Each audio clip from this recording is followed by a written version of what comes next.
Quando falamos de religião, podemos conceituar de várias maneiras essa palavra, não é mesmo? Mas a Bíblia, no livro de Tiago, capítulo 1, versículo 27, ela conceitua na centralidade que de fato é religião. Tiago nos lembra que a verdadeira religião, agradável ao nosso Deus, é aquela que ampara o órfão e a viúva em suas necessidades e se resguardar do mundo, né? Essa é a verdadeira religião. A música que nós vamos cantar é um convite, um lembrete a como temos vivido de fato a religião no nosso dia a dia.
Bom sábado da igreja. Deus seja louvado pelo louvor. Que Deus possa continuar usando o Douglas, o Dylan, né? A igreja está meio quietinha hoje, né? Olha, hoje eu não ia falar nada, Geraldo, mas desculpa, viu?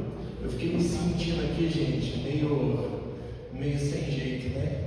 Porque eu vendo o Geraldo ali, sentado, gente, eu falei, nossa, o Geraldo é macho de verdade, esse é homem, né? Homem raiz, né? Ele não fala com frio, é psicológico, né? Eu fiquei até envergonhado que eu estou aqui com 2 blusas de frio e vendo o Geraldo aqui da frente, olhando ali, eu falei assim, nossa, um dia eu vou chegar lá, viu, Geraldo, nesse nível, hein? Brincadeira, né? Alguns têm mais frio, outros menos, né? E acredito que a igreja hoje está um pouco mais vazia, né? Alguns aí sentindo um pouquinho mais de frio, outros também estão se recuperando, né? Da saúde. A gente, durante essa semana, a gente teve 3 pessoas aí que passaram por uma cirurgia, né? A irmã Georgette, até falei por irmão Tomás, né? O irmão Tomás não pode brincar, jogar mais bola com a irmã Georgette, né? Está se recuperando da cirurgia lá no joelho, né? Temos aí o Douglas também, que ó, louvado seja Deus, passou pela cirurgia e já está aqui tocando, né? Foi de pedra no rim, né, Douglas? Vai tomar bastante água, né? Para não voltar, né? E a Patrícia também, estive falando com o Avelino, né? A Patrícia passou pela cirurgia, ele falou que ela está se recuperando, está ainda um pouco gripada, né? Que a gente continue orando por eles, né? E temos outros também que a gente sabe que tem os seus problemas durante a semana, né? Cada semana é um desafio para cada um de nós, né? Que a gente possa sempre, irmãos, como igreja, lembrar de orar uns pelos outros, né? E se você está sentindo falta de alguém aqui hoje, aqui nos bancos da nossa igreja, né? Lembra de orar por ela, mandar uma mensagem, né? Perguntar como é que ela está. Às vezes é tão corrida a semana da gente, né? E às vezes a gente vai se lembrar dessa pessoa só quando a gente chega aqui na igreja, né? Mas que a gente possa ter, né, algum tempo durante a semana de lembrar de orar por essas pessoas, né? Que a gente está sentindo falta delas aqui. Antes da gente começar a mensagem dessa manhã, eu queria convidar vocês, só para vocês aí, antes de nós abrirmos a Bíblia, vocês só curvarem as suas frontes, né? Nós vamos orar mais uma vez, pedindo a presença de Deus, do Espírito Santo, para que Ele possa guiar então toda a leitura da palavra e todo o sermão dessa manhã, né? Senhor Jesus, nosso Criador, mantenedor, Pai, nós estamos agradecidos ao Senhor porque algumas pessoas aqui da nossa igreja, a quem nós amamos, passaram por momentos delicados na sua saúde, mas graças a Deus o Senhor as abençoou. Passaram por cirurgias, mas já estão em recuperação. Que o Senhor continue devolvendo a saúde a essas pessoas, Pai. Existem outras, Senhor Deus, também, que às vezes não é um problema de saúde, mas são problemas familiares, e o Senhor sabe quais são, e nós queremos pedir que o Senhor esteja no lar delas, Pai. Esteja no nosso lar também, Senhor. Carecemos da presença do Senhor nos nossos lares, Pai. E pedimos, Senhor Deus, que agora que vamos abrir a Tua Palavra, que o Senhor envie o Teu Santo Espírito sobre nós, Pai, sobre toda a Tua igreja e todo o Teu povo, Pai. A obra que o Senhor deixou para nós fazermos, Pai, é uma obra muito difícil. Pela nossa vontade e pelo nosso poder a gente não consegue, mas pela Tua vontade, pelo Teu poder a gente vai conseguir, Senhor. Vamos conseguir completar essa missão que o Senhor nos deu, para que o Senhor possa voltar a essa terra, Senhor. Então nós pedimos nesse momento, envia-nos o poder do Teu Santo Espírito sobre toda a Tua igreja, sobre todo o Teu povo, Pai. E ao abrirmos a Tua Palavra, que seja ela que fale conosco nesta manhã, por Jesus. Amém, Senhor. Eu vou convidar a igreja a abrir a Bíblia de vocês lá no livro de Mateus, aí o primeiro livro do Novo Testamento, né? E Mateus, ele, quando vai escrever ali o seu evangelho, né? É interessante que Mateus, ele dá uma ênfase muito bonita ao Sermão do Monte, né? No capítulo 5 aí de Mateus, nós vemos que pela descrição que ele vai colocando, né, a cronologia ali dos passos de Jesus, e ele coloca ali, né, que logo depois que Jesus ele sai daquele momento ali, né, da tentação, o batismo, o deserto ali que Jesus passa naquele momento, Jesus escolhe os discípulos e agora Jesus vai para um lugar, né, mais reservado ali no monte, e aí então ele começa a pregar esse famoso sermão, né, o Sermão do Monte. Nós não vamos ver todo o sermão. Se você quiser, hoje à tarde, durante a semana, né, eu até deixo aí esse convite para você ler com mais calma esse Sermão do Monte. Na verdade, ele é um sermão tão profundo, né, que Ellen White vai escrever um livro sobre o Sermão do Monte, né, porque ali tem lições muito valiosas para nós. Mas eu gostaria que vocês atentassem aí para o capítulo 4, versículo 14, né? Aí nós temos o capítulo 5 de Mateus 5, que é o Sermão do Monte, mas o verso 14, Jesus ali vem falando algo que todos nós conhecemos bastante, né? Ele vem dizendo que nós somos o quê? A luz do mundo, né? E é muito pregado isso, tem músicas, né? Muitas músicas que nós cantamos sobre isso, mas eu queria falar um pouquinho mais. Nós vamos ler aí o verso 14, o 15 e o 16.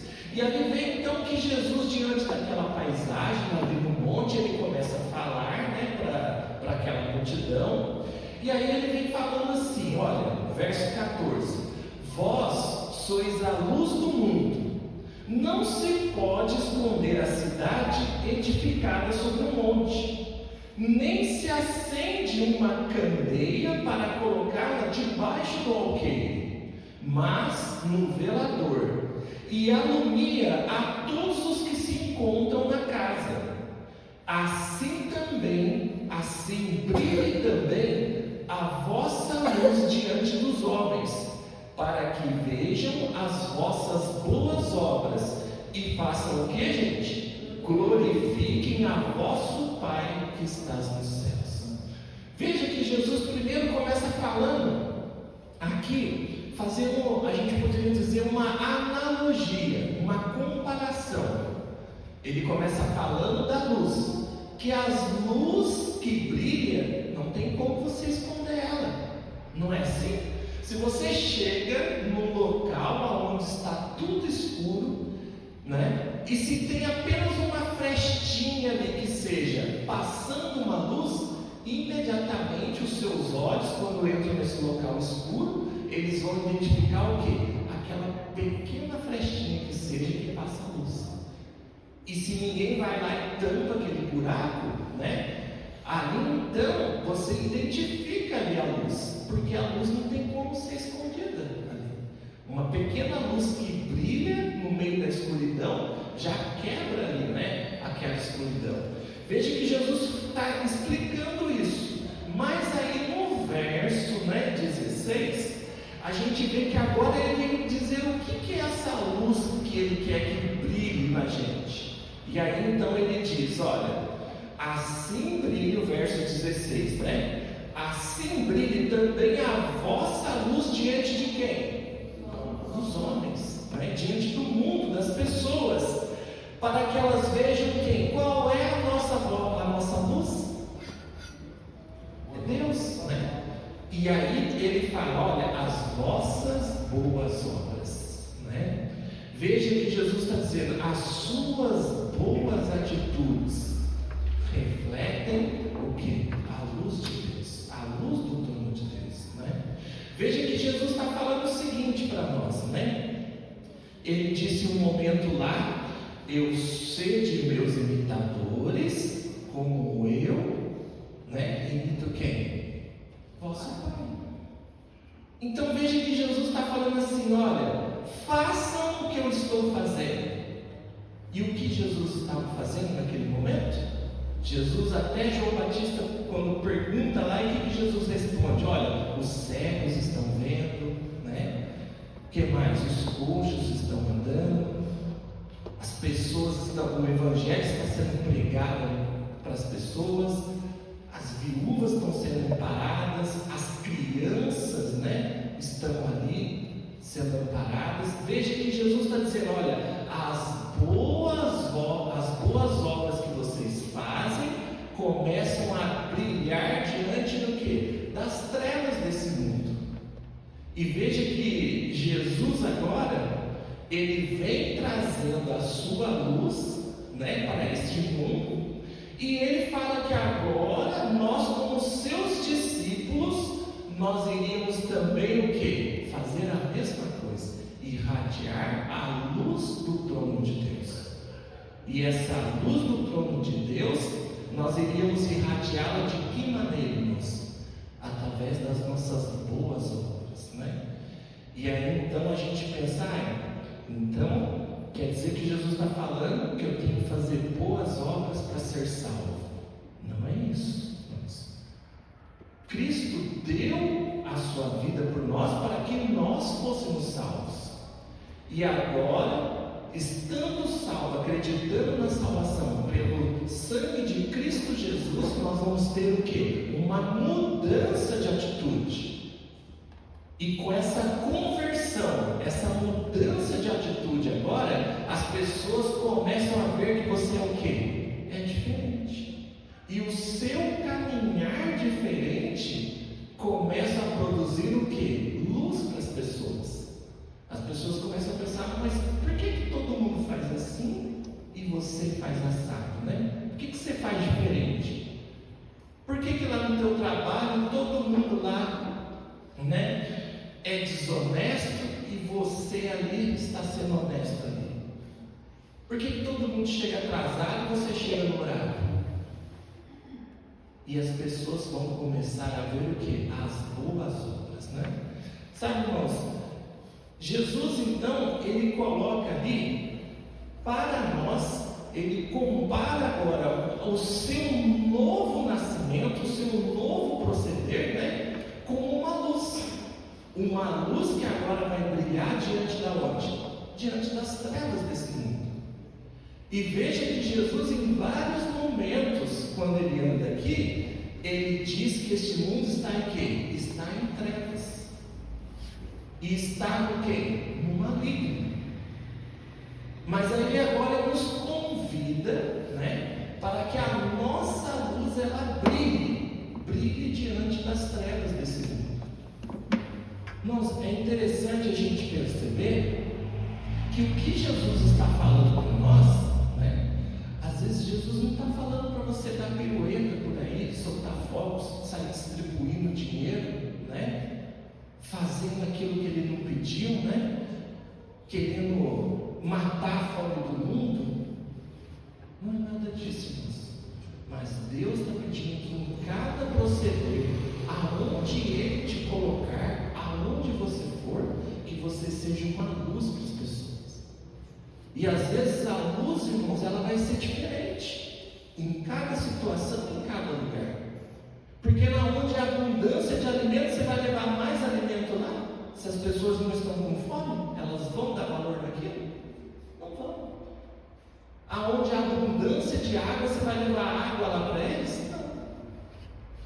Aonde é um lugar quente, você vai levar lá agasalho, né? Mas você sabe, no local onde Deus te colocou, qual é a verdadeira necessidade. E muitas vezes a necessidade ali pode ser física, mas às vezes pode ser moral, às vezes pode ser espiritual, às vezes pode ser financeira. E cada lugar onde você passa, onde Deus te coloca, o Espírito Santo ele vai mostrar para necessidade e que as pessoas estão ali carentes. E às vezes existem lugares em que você vai estar ali, onde as pessoas são abastadas do dinheiro, são ricas, não precisam de comida, não precisam de água, não precisam de vestuário, mas o proceder moralmente delas está errado. E ali o seu proceder moralmente correto, ali então você está sendo uma luz para elas.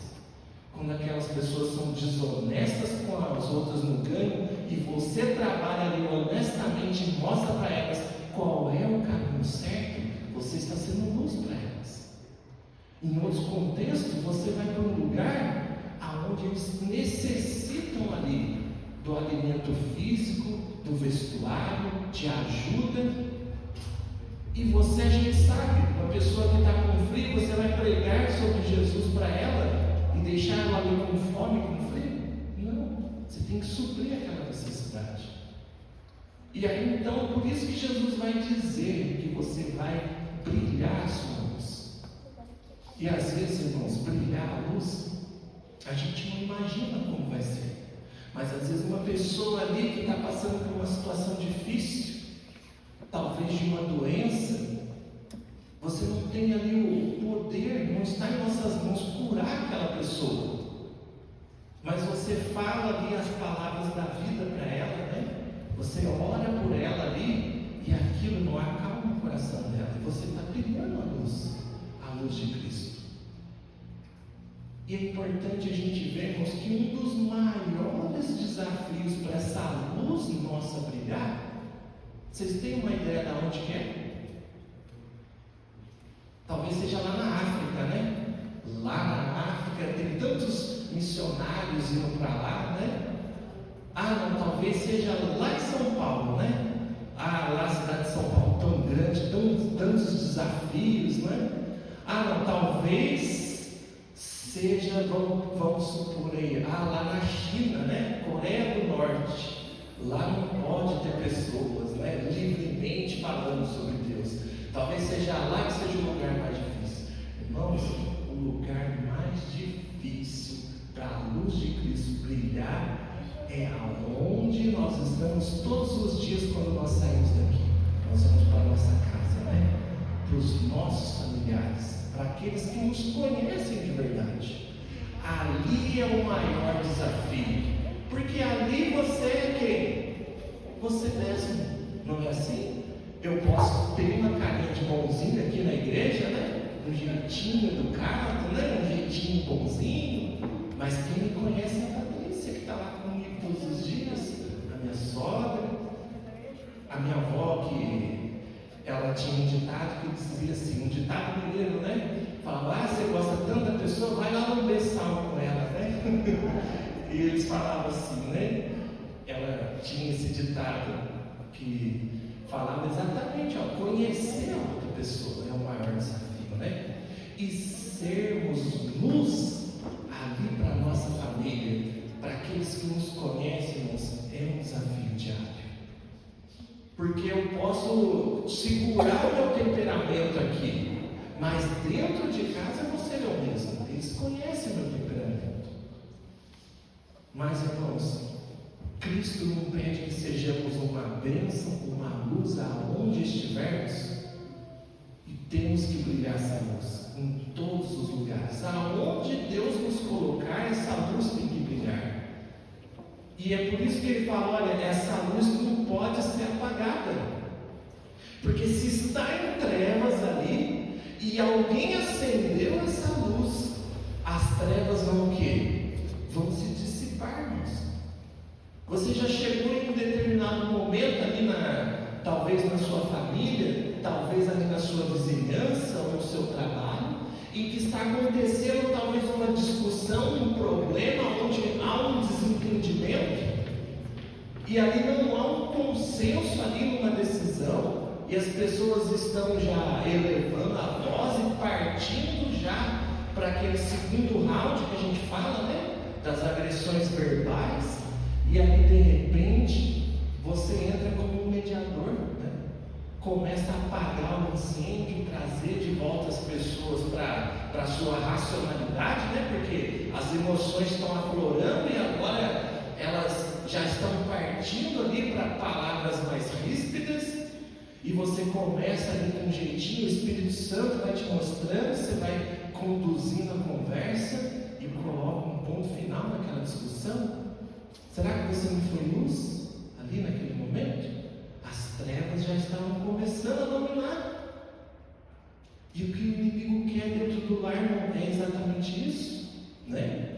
Quantas famílias, né? Quantas pessoas a gente conhece dentro da nossa família que às vezes não conversam com a outra, porque ela, numa hora daquele calor do momento das discussões, falou uma palavra tão ofensiva para a outra, que aquela pessoa diz o quê? Para mim fulano morreu, não existe mais. E talvez naquele momento precisava brilhar o quê? A nossa luz como cristãos. Tentar apaziguar aquele momento, tentar fazer as pessoas se colocar no lugar do outro. E é fácil, irmãos? Não é fácil, é difícil para nós.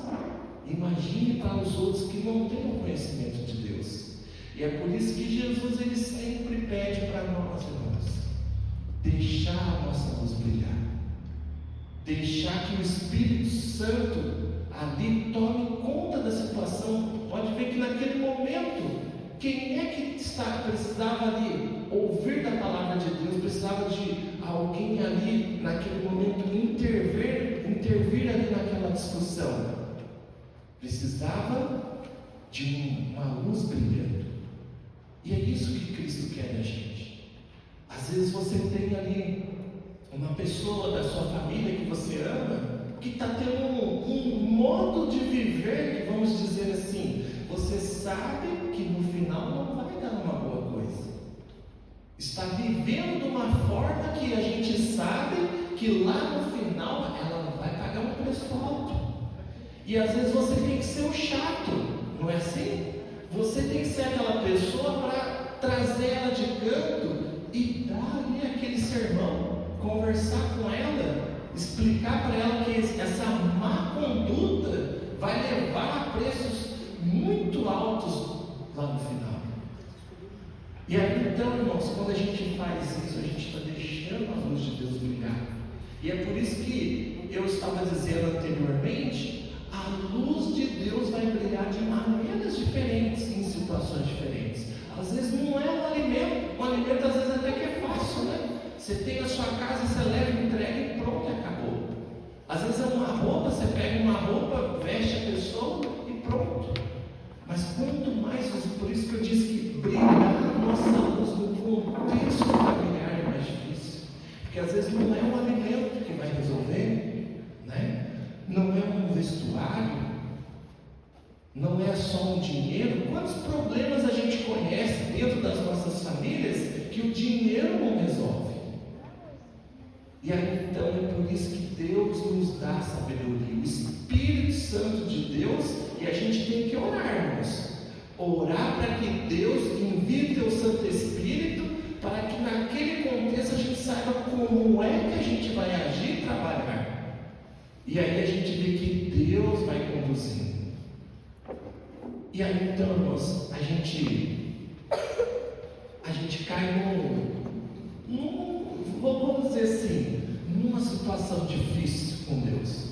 Por que uma situação difícil com Deus?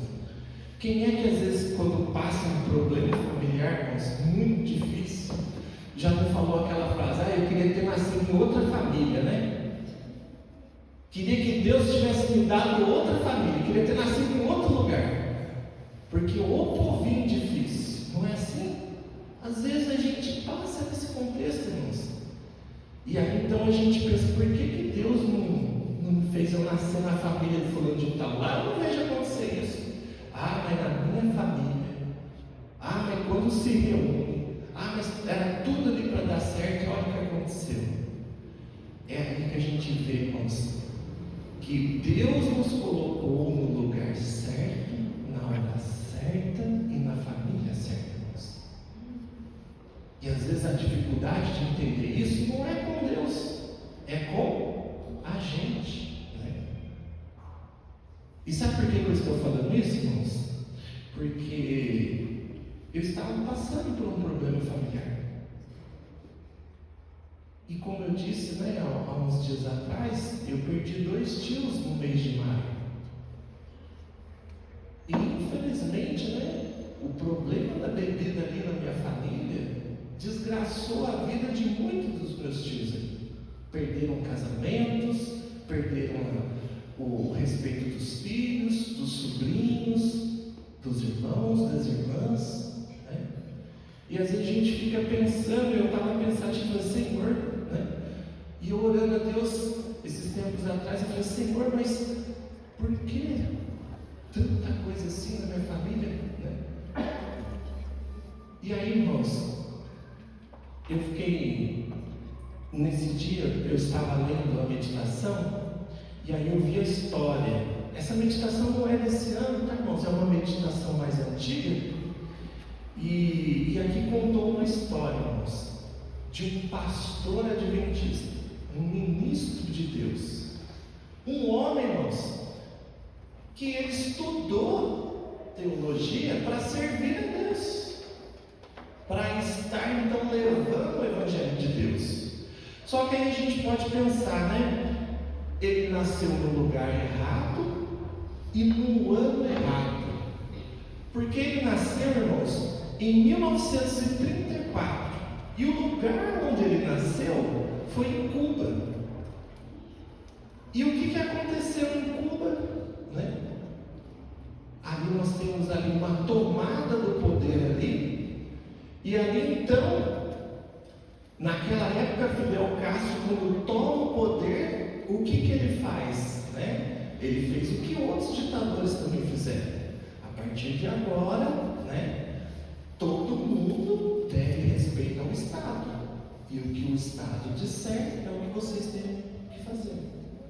E naquela ditadura, eles decidiram que agora você não poderia mais adorar nas suas igrejas, nem teria mais a liberdade de falar de Deus.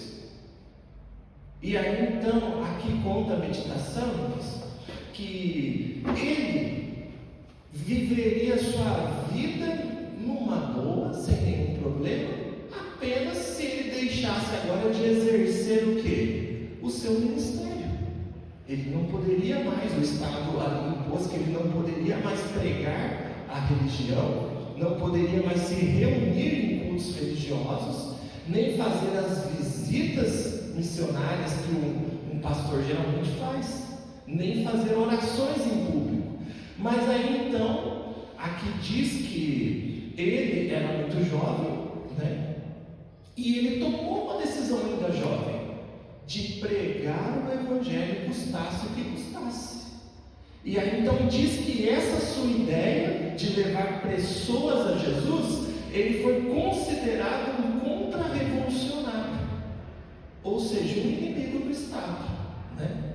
E aqui então diz que um belo dia, né, 2 policiais foram até a sua casa e cortesmente, né, muito simpáticos, falaram para ele que ele estava sendo chamado a prestar só alguns esclarecimentos na delegacia, mas era coisa de 5 minutos, então ele já seria liberado para voltar para sua casa. E assim ele foi e acompanhou aqueles 2 policiais. Mas aqueles 5 minutos, irmãos, se tornaram em 22 anos de prisão. E ele não foi para um lugar comum, uma prisão comum, irmãos. Ele foi acusado, né, de ser um contra-revolucionário e tramar a morte de Fidel Castro. Não existia nada disso, a gente sabe. Mas, para ele permanecer na prisão, era comum eles colocarem ali relatos e testemunhas falsas, que o acusavam falsamente aquelas pessoas. E eles passavam a ser o quê? Inimigos do Estado, não tinham direito a nada e eram mandados muitas vezes até sem julgamento para as prisões, né? E ali, irmãos, ele foi sentenciado a ir para Isla de Pines, né? Irmãos, eu confesso que eu não pesquisei muito, mas eu já ouvi falar. e se tivesse um top ranking das 10 piores prisões do mundo, pode ter certeza que este lugar estava ali entre as 10 piores prisões do mundo. Aqui o relato, que diz que os 42 dias iniciais que ele chegou naquela prisão, todos os dias desses 42 ele era torturado. Era levado a uma sessão de tortura e depois mandado de volta para a sua prisão. E a ideia desses 42 dias de tortura era para que ou ele negasse a sua fé, ou ele assinasse a sentença dizendo que ele realmente tinha feito tudo aquilo, que ele estava sendo o quê? Falsamente acusado, E aí então, irmãos, aqui diz que lá nesse sistema penitenciário, uma maneira que eles utilizavam, que eles tinham ali aproximadamente 6 mil prisioneiros, uma maneira que eles utilizavam ali, além da tortura e tudo mais, era o trabalho escravo. Então, além de eles estarem presos, eles tinham que prestar trabalhos escravos ali, para o sistema penitenciário. E aí, esse pastor começou a se recusar a trabalhar aos sábados. E aí, como punição por não querer trabalhar aos sábados, ele e outros também que estavam ali, eles foram colocados dentro de uma fossa cheia de esgoto e permaneceram lá uma semana. E aí, quando foram tirados, foram mandados de volta para trabalhar no sábado, e eles se recusaram, voltaram novamente para aquela fossa e ficaram lá. E assim foi, irmãos, por 4 semanas, até que então que os guardas começaram a ver que não conseguiam dobrá-los. Então foi concedido que eles pudessem guardar o sábado ali na prisão. Já foi um grande mérito, irmãos. Mas imagina que eles tiveram que passar por isso. E aqui diz que como eles começaram então a ter o sábado livre, eles não iam ficar na cama. Lutaram tanto para ter o sábado, e eles começaram o quê? A se reunir. E aqui não conta no relato, mas em algum momento eles tiveram acesso a uma Bíblia, uma pequena Bíblia, e eles começaram a fazer os cultos ali. E como eles começaram a ver que havia muitas pessoas interessadas, pessoas que não eram só adventistas, mas de outras religiões, que também haviam sido mandados para lá, eles começaram então, irmãos, a fazer cultos diários à noite. Após aquele dia de trabalho, no período da noite, eles se reuniam e começavam a fazer o culto. E aqui conta no relato, irmãos, que o pastor Humberto Noble Alexander, ele foi criando o quê? Uma pequena igreja ali dentro da prisão. E aquela igreja que começou com alguns fiéis, foi aumentando, e houve momentos em que eles tinham mais de 200 pessoas ali, que juntos adoravam a Deus. E conta o relato que era comum, no momento em que eles estavam todos juntos, para adorar a Deus, os guardas chegarem no local onde eles estavam, falar o nome de algumas pessoas, essas pessoas eram retiradas do meio deles e depois não retornavam mais. E todo mundo sabia o que havia acontecido com essas pessoas. Então, quando os guardas interrompiam ali o momento do culto, todo mundo já sabia, Só não sabia qual era o nome que ia ser chamado, mas todos sabiam que alguma coisa boa não iria acontecer. Mas mesmo assim eles seguiam firmes, louvando e adorando a Deus, dentro daquela prisão imunda, E diz que isso o pastor Humberto Alexander, ele foi conseguindo sobreviver. Foram se passando os anos, e como eu disse, ele ficou 22 anos naquela prisão. E Deus foi sustentando ele ali. Até que no ano de 1984, houve uma negociação de prisioneiros entre o governo americano e o governo cubano. E aí então, irmãos, esse homem, ele conseguiu ser deportado para os Estados Unidos, e lá então ele ganhou a sua, o quê? Tão sonhada liberdade. Depois de tantos anos lá, ele escreveu um livro, né? E ele morreu em 2002, lá nos Estados Unidos. Irmãos, sabe por que eu estou contando essa história? Porque é aquilo que Jesus falou para nós lá no Sermão do Monte. A gente tem que deixar o quê? Brilhar a nossa luz aonde Deus nos colocar. Talvez o pastor Humberto podia ter pensado assim, né? Bom, eu resolvi servir a Deus, ser pastor, mas as coisas mudaram. Agora eu não posso mais falar. Deus vai entender, né? De que agora a situação mudou, e se eu pregar do seu evangelho, eu posso ser preso ou morto. Mas veja que ele, audaciosamente, corajosamente, ele escolheu o que? Ser luz. E agora então ele paga um preço por isso, pela escolha que ele fez, e ele vai para a prisão. E aí talvez ele pudesse pensar assim, né? Puxa, Senhor, mas eu escolhi o Senhor, o Senhor me manda aqui na prisão.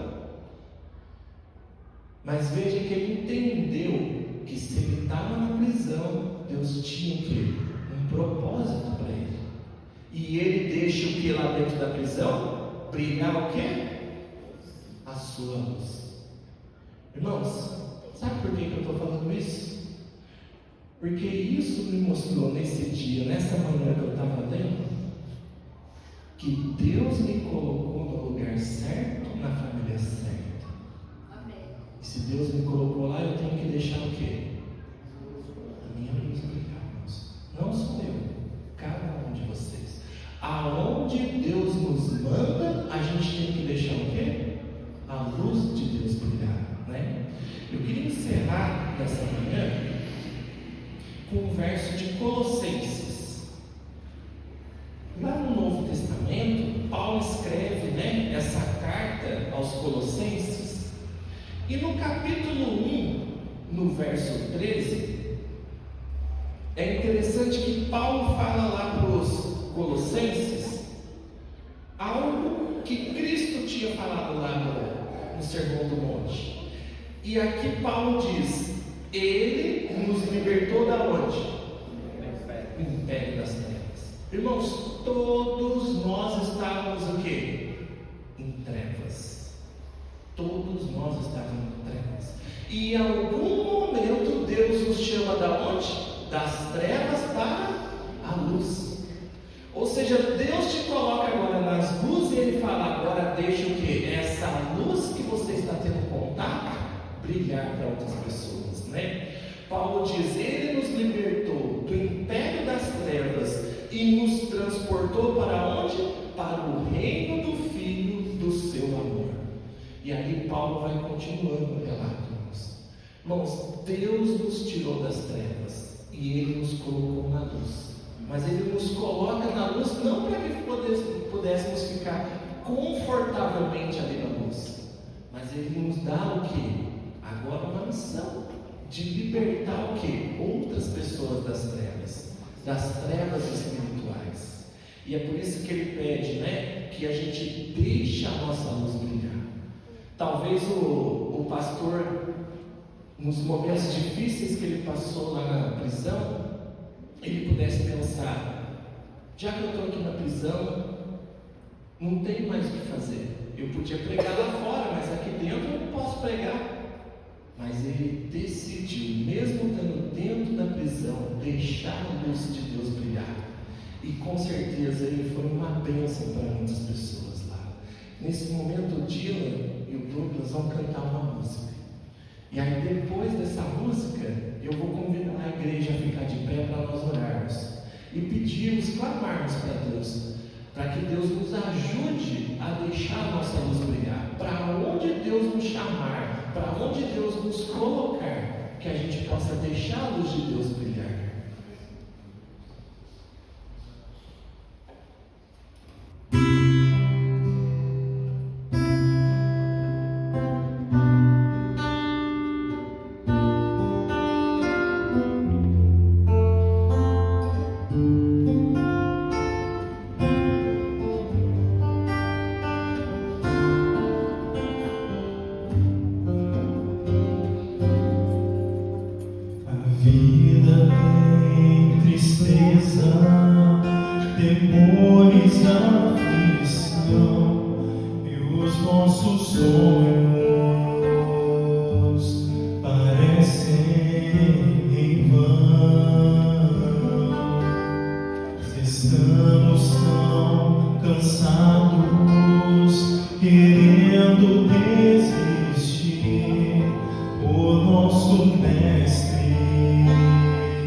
Vem a mim, com eterno amor te amei. Vem a mim, com paciência esperei. Minha vida dei, me entreguei, sofri a cruz por ti. Volta já para hoje, vem a mim. Lutar, lutar, até cansar, parece ser assim.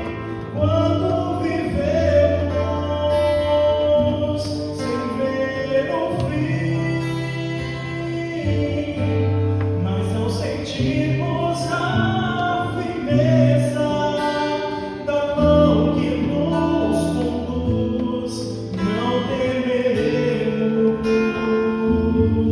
nós temos Jesus. Vem a mim, com eterno amor te amei. Vem a mim, com paciência esperei. Minha vida dei, me entreguei, sofri a cruz por ti. Volta já para lá, hoje vem a mim. Vem a mim, com eterno amor te amei. Vem a mim, com paciência esperei. Minha vida dei, e me entreguei, sofri a cruz por ti. Volta já para lá, hoje vem a mim. Volta já para lá, hoje vem a mim.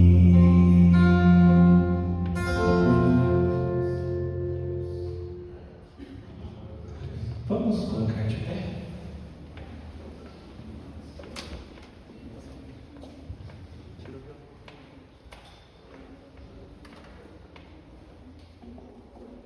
Senhor, te pedimos perdão, Senhor, se temos decepcionado o Senhor e não deixado a tua luz brilhar da maneira como o Senhor quer, Pai. Senhor, temos sido egoístas. O Senhor nos tirou do mundo de trevas, Pai. Nos colocou na luz, tirou aquelas vestes sujas, nos colocou vestes novas. O Senhor nos limpou com teu sangue, nos deu a salvação. E agora o Senhor pede que a gente vá, Senhor, e aonde quer que estejamos, o Senhor pede para a gente ser uma luz para outras pessoas. E pedimos perdão se não temos agido desse modo, Senhor. Ajuda-nos, Senhor. Manda teu Santo Espírito para que através dele a gente possa entender como é que o Senhor quer que sejamos luz para essas pessoas, Pai. Pedimos a Ti o poder sobre a Tua igreja, sobre os Teus filhos, Senhor. Derrama teu Santo Espírito sobre a Tua igreja, para que através do Teu Santo Espírito a obra do Senhor possa ser proclamada, Senhor. Não para os nossos méritos, não para os méritos da igreja, não para os méritos do pastor, não para os méritos da igreja adventista, pelo contrário, Senhor, para os seus méritos, porque foi o Senhor quem deu a sua vida por elas, Pai. Possamos ter em nossa vida, Senhor, sempre um caminhar junto contigo, diante da missão que o Senhor nos deu. E pedimos ao Senhor, meu Pai, humildemente, que o Senhor nos ajude a levarmos outras pessoas aos teus pés, tirarmos elas das trevas, Pai. Abençoe os trabalhos das nossas mãos, Senhor. Abençoa, Senhor Deus, a nossa família. Cuida dela, Senhor. Se temos pessoas dentro do nosso lar, da nossa família, Senhor, da nossa vizinhança, que estão em